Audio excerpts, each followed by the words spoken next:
احلى واطعم مكرونه بالزعتر والفلفل الالوان. ويلا بينا نشوف الكلام ده بيقول ايه والطعم ايه حكايه، وتعالوا نجيب الموضوع من البدايه.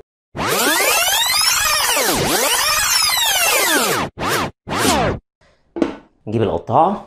عندي فلفل احمر رومي، هنبدا نقسمه نصين بالشكل ده ونرصه في قلب الصينيه. عندي 3 أو 4 حبات طماطم على حسب حجمهم، وبرده نفس الكلام نقسمهم نصين، برضه هنرصهم في قلب الصينيه. عندي ايه تاني؟ عندي بصلايه صغيره هنقطعها حتت كده مكعبات كده، وبرضه هنحطهم في نفس الصينيه. وعندي رصتهم كده ايه سفيفه كده، هقسمها نصين وبرضه هنحطها في نفس الصينيه. هنجيب بقى الصينيه اللي احنا عملنا فيها حاجات كتير دي، وعندي زعتر فريش ريحته رهيبه. هناخد ايه حبه كده ونحطهم برضو ايه، يعني هنوزعهم برضو ايه، يعني حبه فوق الطماطم، حبه فوق البصل، حبه فوق الفلفل. تمام كده.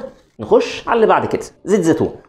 هننزل بقى ايه شويه زيت زيتون كده على الليله دي كلها كده، عشان ايه ما تتلسعش وتحروق. اوكي خليكم مركزين معايا. هندخلهم الفرن عشان ياخدوا تشويحه لذيذه كده، وبعد كده نرجع نشوف ايه اللي هيتم بعد كده. يلا بينا. كده خلصنا. هنغطيهم شويه علشان قشره ترطب وتتشال معايا بسهوله، وتكون بردت شويه.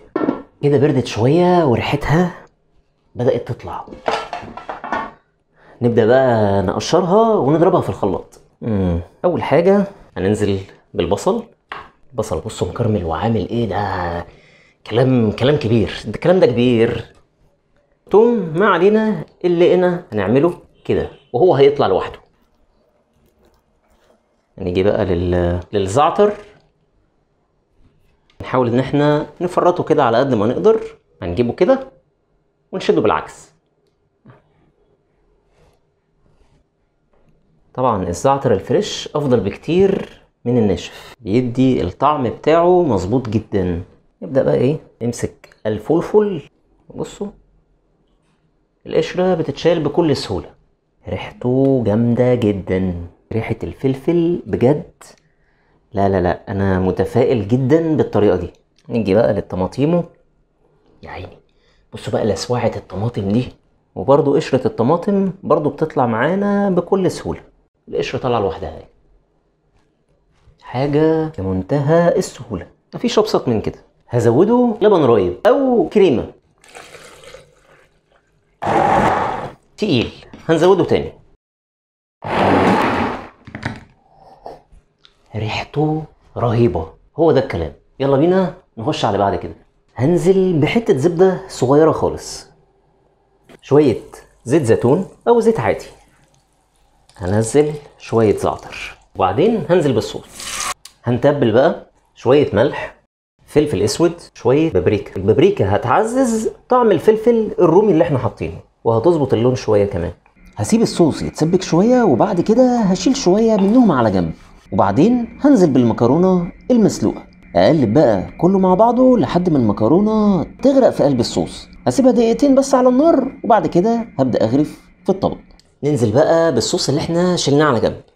الصوص لازم يكون كتير في الوصفة دي، وده هيعزز الطعم جدا وهيخليكم تحسوا بسعادة رهيبة وانتوا بتاكلوها. الشكل في منتهى الجمال. يلا بينا ندوق. بسم الله. الشكل والريحة انا مش قادر اوصفهم بصراحة.